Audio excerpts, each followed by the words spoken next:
Hello, my people. Good morning, and also happy weekend. I know you guys might have been having one good time and also enjoying on yourself. This is Kebu TV, and today is Saturday, the 29th day of June 2024. Kebu na report along Shalom Road. Even when I made this video, I wanna kind of a very big gutter. This gutter is very, very tall and also lengthy. Yes, and I'm near right now. I'm looking at here. We guys can see the third road. The road down about Fellows Construction Company. But then I do this gutter. I'm not even now. Even though so when I work in the Craneburge Construction Company, on our that big gutter, go flooding all the way from University Road, Green Avenue, College Road, Omoto, and Absolute Road. Bruhani in Gawana River through bus to after this Shalom Road. You're connected to Umimo from Umimo, you're going to say River. So, Adam today was Saturday. This is a Saturday edition of Kebu TV. So, Simba Kambia Igahona, underground, we surface. So, here can be surface here, and I'm now with this road up Tachebu, they also cover it as time goes on because all the too much and all the too lengthy. So everything on the ground side of it, they come back here, but funny enough, so I wouldn't like to step my foot into the poto. So these are the limits at this moment. But moving forward, they got one and door on excellent end. Now, you can see their sign, you can see what they are doing. These are inside the tunnel. God are very, very far. And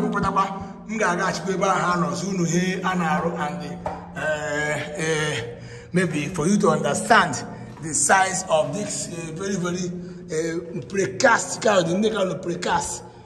slabs. Yeah, so here I will tell them. Come to one like happy cushion a wall. So Hasimba. Come gather to what? Yeah, let me climb. Come on. Yeah. Just hold on to show you guys. Yeah, look at the drain. You can see the drainage. Drainage. No. Shalom Road. Anyway, so yeah, Shalom Road. God, the length of the our long, all the whole of Shalom Road. Shalom Road, the road 1 meter, around 800. Listen, it's not up to a meter. Sorry, it's not up to 1 kilometer. It's not up to 1 kilometer, yeah. But hey, Kabula Monenka. We don't know. So here's even the Craneburge. Calculating, fixing, and also exhibiting. Any now they know, you can see their people. Oh boy. See where I'm coming from. You can see the depth inside the ground. You can also see the excavator. Yes. On the Bamgapura, this is Omoaha axis, the 67.64 kilometer Omoaha to Ohofia. So I also show you guys say a different location where men of the Craneburge construction firm are doing the needful. So and handle this very one. You can and Sophia, I'm here.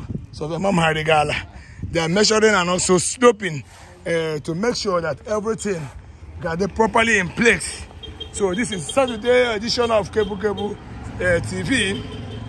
So I don't know Ihoro. So comes you no goes in Aga. Eba Shalom Road. Once they complete this very project, wash ya. The roads.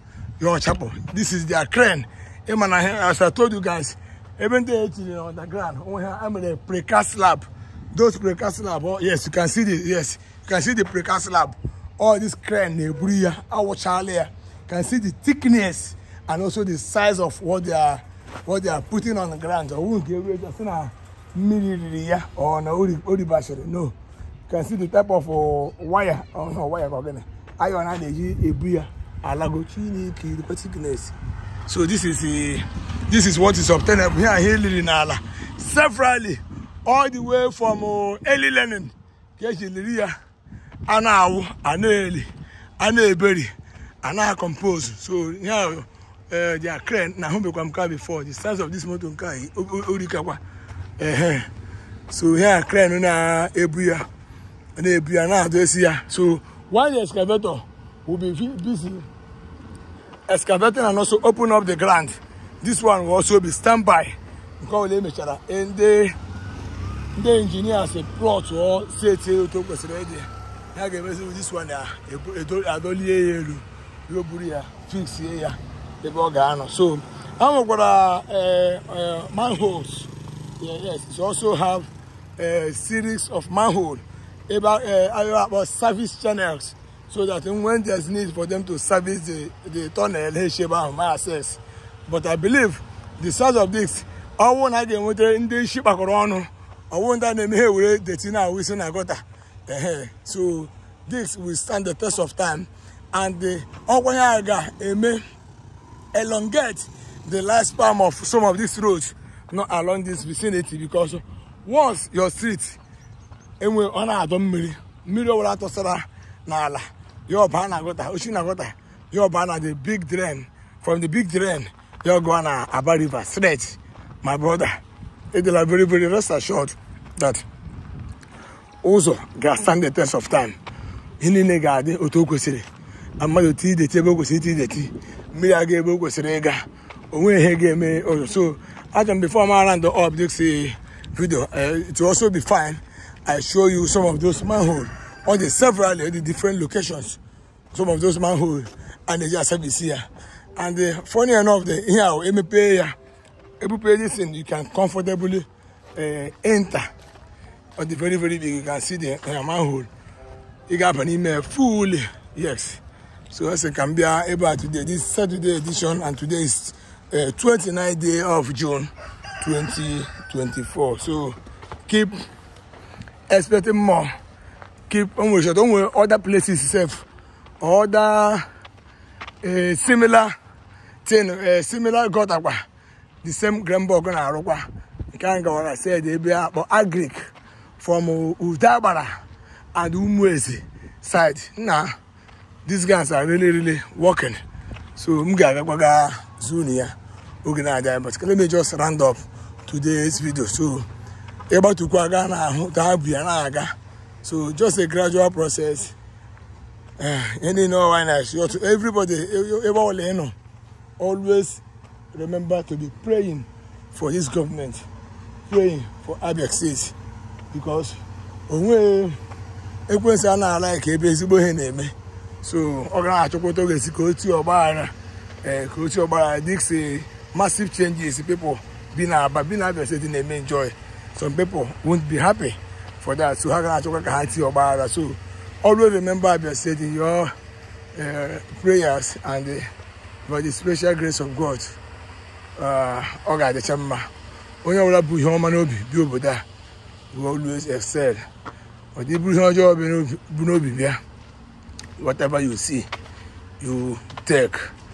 That is just a breathing beer. That is just how it takes. So, yeah, in the Craneburge, you can see there cement mixers and also men at work. Saturday edition, making sure that Abaga will hear Yamato. Abaha for a Japan of Africa. Gawo, a replica of that Japan of Africa. Yes, the Dubai and Ahmanya. It takes two to tango, and these guys are really doing well when it comes to development. So keep watching, keep following, keep sharing our videos. Yeah, keep commenting and also reacting on our videos. Thank you and stay blessed. And up on Kebu TV. I love you all. So, Oro Amela, after the leveling, after the measurements, after the proper surveying of the ground, so they are all getting ready to maybe cementize the ground. You can see the depth, almost 1 story, 1 story feet, in length, deep down the surface of the earth. So the cement pieces are also here. So basement has here. They are pouring out. They are pouring out. Okay, now the in that year, meditate. Gaga was an ala. You see, excavator guy. Yeah, they are all getting set. Kewika was an ala left for all the ground, the base about the bigger, the precast slab. The precast slab, all the no already, all the here to the Naga, they made them fixing. So look at it. So it happened. One day I really anywhere. Now really anywhere. Gradually. Now men of the Craneburge construction firm, fully posed to deliver, fully posed and also designed to deliver. Because when you are doing well, we always commend you. When you are delivering on your mandate or the contract assigned to you, all the construction firms here in Abia State will always be there to be giving you kudos. Because now we go still enjoy all the good roads, all the good work, all the perfect delivery and arrow. So Kembe this men of the Craneburge construction firm Batara. I can assure you that they are doing very, very well. They are doing massively well in delivering based on specification, based on design, based on the project assigned to them. And that is why we always commend them. Whenever I see them working, because I'm no anyone. They deliver investors and whatever I may invest. Then they make business and whatever I may business. I want to work on Gwari, and whatever I get, so with the way shape, all and you can see, you can start the general teaching hospital. Yes, very beautiful and also wonderful. Our people have paused over the years, but His Excellency Dr. Lex Choma, with his section, also one of the things that I revive for, measure the beautiful hospital, and revive for, and also the vampire back to life. So, create more employment and also prompt payment of salaries. That's a good one. Or help look at me. Or you know, kudos. In the hospital, you don't know one.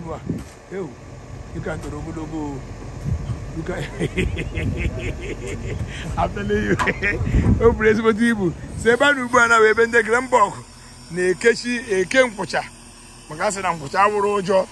Ane na we. I can even drive this machine, but bomb on time. So woman get her. So you can see the length, there's down very, very far now. But only here you can money hagoro. A woman's hard wear the same way no one else in Nanga photo.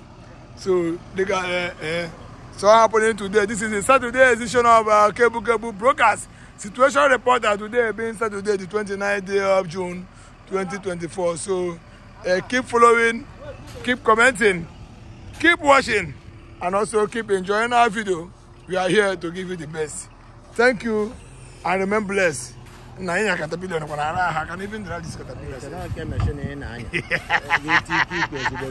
I'm telling you, so yeah, so in the Craneburge and Abale, so I will always support them and also enjoy working with them too. But the one you know,